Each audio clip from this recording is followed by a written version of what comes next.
ஆமாம், பாதுகாப்புல இருக்கிறாங்க. அது இருக்கிற நீதிமன்றத்துக்கு தினமும் நம்ம பாதுகாப்புக்கு ஆள் போட்டிருக்கோம். ஸ்ட்ரென்த் இருப்பாங்க. ஒழுக்கமாக வாட்ச் இது என்ன நடந்திருக்கு நம்ம கண் பிடிச்சிருக்கலாம். எப்படி நடந்திருக்கு, என்ன நடந்திருக்கு. மீன்வெயிலில் நம்ம அக்யூஸ் செக்யூர் பண்ணுறதுக்கு டீம் ஃபார்ம் பண்ணிட்டோம். சீக்கிரமாக செக்யூர் பண்ணிடுவோம். அதான் 3 டீம் போட்டிருக்கோம்.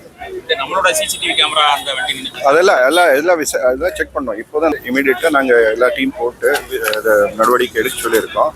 அதே மாதிரி என்னென்ன எவிடன்ஸ் இருக்கும் அதே கேதர் பண்ண சொல்லியிருக்கோம். கண்டிப்பாக நம்ம இது கூடுதல் பாதுகாப்பு கொடுக்கறதுக்கு வாய்ப்பு இருக்கா சார்? அவங்க சரியான பாதுகாப்பு இல்லை என்று சொல்லி வழக்கறிஞர்கள். ஆமாம். ஸோ என்ன இந்த பாதுகாப்பு கொடுத்துருக்காங்க. திரும்பி ஆடிட் எடுப்போம்.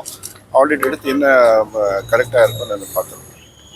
போலீஸ் ஸ்பாட்டுக்கு வரவே இல்லைங்க. எல்லாமே தூரத்துல நிற்கிறாங்களா வக்கீல்? அதான் பெரிய புகாராக அதான் சொல்றாங்க.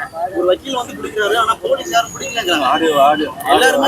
இப்போதைக்கு ப்ரிலிமினரி இன்ஃபர்மேஷன் இருக்கிற வரைக்கும் போலீஸ் எஸ்ஐ தான் ஒரு அக்யூஸ் செக்யூர் பண்றதுக்கு முயற்சி எடுத்திருக்காரு.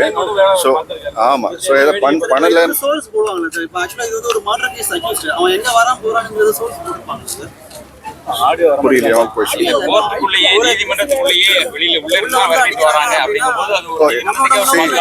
முக்கியமான கேசஸ் என்னென்ன வருதுன்னு நம்ம எல்லாம் மானிட்டர் பண்ணிட்டு இருக்கோம். இது அன்இம்பார்ட்டன்ட் கேசஸ் ஏதாவது இருந்தால் நமக்கு இது நிறைய இது மர்டர் கேஸ்க்காக வரல. மர்டர் கேஸ்க்கு வந்ததுன்னா நமக்கு தெரிஞ்சிருக்கும். இதை வேற கேஸ்க்கு வந்திருக்காரு, அதுக்காக தெரியாம இருக்கலாம். அதுதான் இப்ப விசாரிச்சுட்டு இருக்கோம். விசாரிச்சுட்டு